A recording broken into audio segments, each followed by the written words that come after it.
Ողջույն։ Թշնամի երկրների բանակցությունները միշտ շատ դժվար են, ծանր, անկանխատեսելի։ Երբ օրինակ բանակցությունների են գնում ԱՄՆ-ն ու Իրանը, կա անհամբերություն, ինչով կավարտվի, հոչի ձախողվի, հնարավոր է չպայմանավորվեն, սրվի ու սկսի մեծ պատերազմ։ Նախապես մեզանից ոչ մեկ չգիտի ելքը, բանակցությունների մասնակիցներն էլ չգիտեն, տարբեր սցենարների պատրաստ գնում են։ Երբ բանակցությունների սեղանի շուրջ նստում են Ռուսաստանը եւ Ուկրաինան, նախապես հայտնի չէ, ինչ է լինելու։ Թուրքիայում բանակցություններից մի քիչ հույս կար հրադադարի, բայց արդյունք չունեցավ։ Կրկնում եմ, թշնամիների բանակցությունները անկանխատեսելի են, բայց բացի մի դեպքից, երբ բանակցողը Փաշինյանը չէ։ Իսկ երբ սա է բանակցում, մենք արդեն գիտենք, որ ցանկացած պարագայում հօգուտ Հայաստանի այն չի լինելու։ Նիկոլը մեկնել է Ստամբուլ, ինչպես շատերն են հեգնում, մերձավորի մոտ, իր տուն, գնա էլ չգա եւ այլն։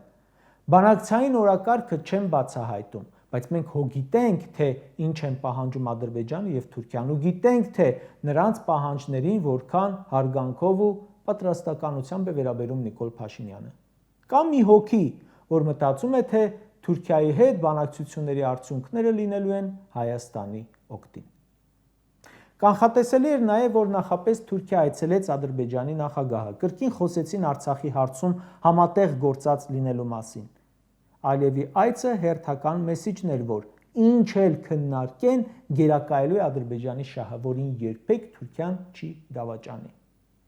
Մինչ այս բազմիցս հանդիպել են արտգործնախարարները, փոխնախարարները, բանագնացները, ուրեմն ենթադրում եմ նախապես համաձայնություն տրվել է նախապայմանների կատարմանը եւ բանը հասել է այդ մակարդակով այցին։ Լեզուս չի պատտվում ասել վարչապետի մակարդակով, որովհետեւ վարչապետի մակարդակը սրանց դեպքում այսպիսի մակարդակ է։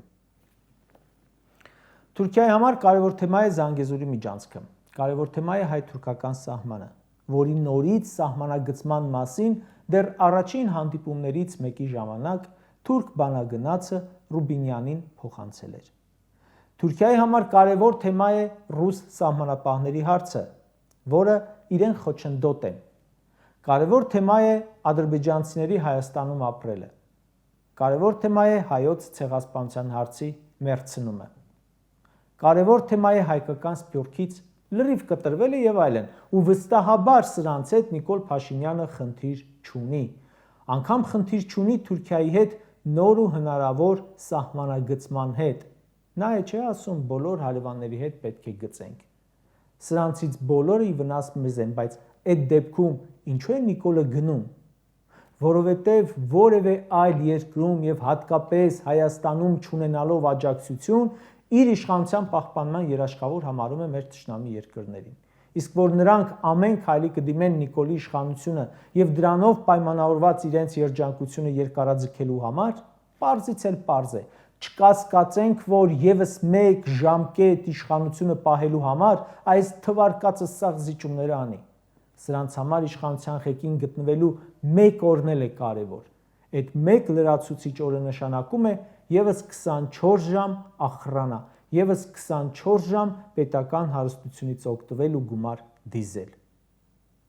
Երեք Նիկոլ Փաշինյանը ազգային ժողովում խոսում էր, ընդհանրապես այս վերջերս շատ է խոսում պետության համար նոր հեռանկարների մասին։ Այդ նոր չակերտներում հեռանկարը Թուրքիան է։ Եվրամիություն մտնելու նախագիծը ընդունել դրել են դարակը։ Հիմա էլ բացում են Թուրքիա մտնելու նախագիծը։ Երեք ասում էր, իմ ասած ապագա կարգախոսը նշանակում էր նախագիծ կա ապագայի վերաբերյալ։ Էս է նախագիծը դեպի Թուրքիա։ Ու եթե տեսնում եք Էրդողանի հետ հանդիպման գնալը ողջունում են հենց այն ուժերն ու ակտիվ գործիչները, ովքեր Եվրամիություն մտնելու ջատագով էին։ Թուրքիայի մասին դեռ կխոսենք։ Այս այցը դեռ շատ է փոթորկելու մեր հասարակական կյանքը։ Հələ հանդիպումը չեղած արդեն սկսել են բողոքի ակցիաների հնարավոր մասնակիցների բերման ենթարկել ձերբակալել։ Ուզում եմ անդրադառնալ Փաշինյանի երեկվա ելույթին ազգային ժողովի ամբիոնից։ Զարմանալի էր, որ Նիկոլ Փաշինյանը բյուջեի 2024 թվականի կատարողականը ներկայացնելիս հիմնական մասը ուղղեց եկեղեցուն քննադատելուն, բայց չէ որ սա 24 թվականի կատարողական էր, դուք 24-ին այդքան չեք հարձակվել եկեղեցու վրա, դա պետք է ներկայացնեիր 25 թվականի կատարողականի ժամանակ։ Խոսում էր եկեղեցականի բարոյականությունից։ Գիտեք, Նիկոլ Փաշինյանը Հայաստանում ամենավերջին մարդն է, որ իրավունք ունի բարոյականությունից խոսելու։ Ասում է Մոմի գործի նայողը կաթողիկոսի եղբոր տղան է, ամենամեծ թեմի առաջնորդը կաթողիկոսի եղբայրն է, մյուս թեմի առաջնորդը քրոջ որդին է։ Հայ առաքելական եկեղեցին ասում է բռնազավթված է մի կլանի կողմից։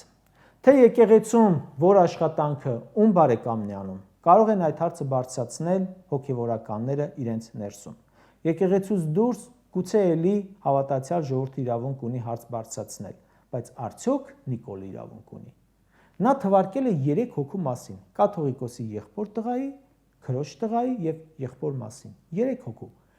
Քանի հոգու թվարկեմ Նիկոլի կլանից, որ բազմել է պետական աթոռներին։ Աներձակը դեպուտատ է, եղբոր տղան դեպուտատ էր, Քավորը մարզպետ է, Քավորի եղբայրը դեպուտատ է, Սանիկը նախարար է, մանկապարտեզի ընկերը նախարար էր, կինը պետության մեջ թիվ 1 հիմնադրամն է ղեկավարում, եղբայրը իր շնորհիվ 100 տեղ տնօրեն է աշխատում։ Դու Նիկոլ, արդյոք իրավունք ունես խոսելու, թե ում բարեկամը որտեղ է։ Ավետարանում ասում է, թող առաջինը քար նետի նա, ով անմեղ է։ Մեր մոտ առաջին քարը նետում է մարդ, որը ինքը ենթակա է քարկոծման։ Պետությունն ու եկեղեցին անջատ կառույցներ են։ Դու սաղ պետական ապարատը լցրել ես ձերոնցով ու ասում ես, ահա եկեղեցու աչքի փուշը։ Բա քո աչքի գերանները։ Կրկնում եմ, եկեղեցում ինչ խնդիր կա, չկա, թող հոգևորականները բարձրաձայնեն։ Իրանք իրար մեջ լուծում տան։ Ամբողջ աշխարհում է այդպես։ Այդ գործերի մեջ դրսից մարդ չի մեջամտում։ Ես մի արխիվային ֆայլ ունեմ, անունը դրել եմ Ազգուտակով պաշտոնյա։ Ինֆորմացիաները հավաքում եմ 2018 թվականի մայիսի 9-ից սկսած, որ մի ԿՊԱ-կանը, հարազատը, բարեկամը, ընկերը, զոքանչը, հարսը նշանակվել է պաշտոնի, հավաքել եմ այդ ֆայլի մեջ։ Գիտեք, ծավալը քանի էջ է։ Այս պահին 1800 էջ։ Ասում է կաթողիկոսի եղբոր տղան Մոմի բիզնես նայողն է։ Ինձ կարող ես բացատրել, թե որ բիզնեսի նայողն է աներձակդ, որը մինչև 2018 թվականը Սառնարանում մկներ էին բույն դրել, իսկ իշխանության 7-րդ տարում 8-րդ տունն է հայտարարագրել։ Որ բիզնեսի նայողն է դեպուտատ աներձակդ։ Նիկոլի երեկվա ելույթը բոլորովին չէր տարբերվում պոպուլիզմով, ստով, ատելությամբ լի նախորդ ելույթներից։ Ուղղակի հիմա շատ ավելի բացահայտ է իր դավաճանության մասին ասում է. Հայաստանը լիարժեք դարձել է 2022 թվականի հոկտեմբերի 6-ից, երբ ճանաչեց Ադրբեջանի տարածքային ամբողջականությունը, ներառյալ Արցախը, ներառյալ Կիրանցը, ներառյալ մի շարք բնակավայրեր Հայաստանից։ Ասում է, ինձ Հայաստանում ու դրսում ասում են, դու առաջին ղեկավարն ես, որ Արցախը ճանաչել ես Ադրբեջանի կազմում, բայց ասում է, ես էլ նայում եմ, որ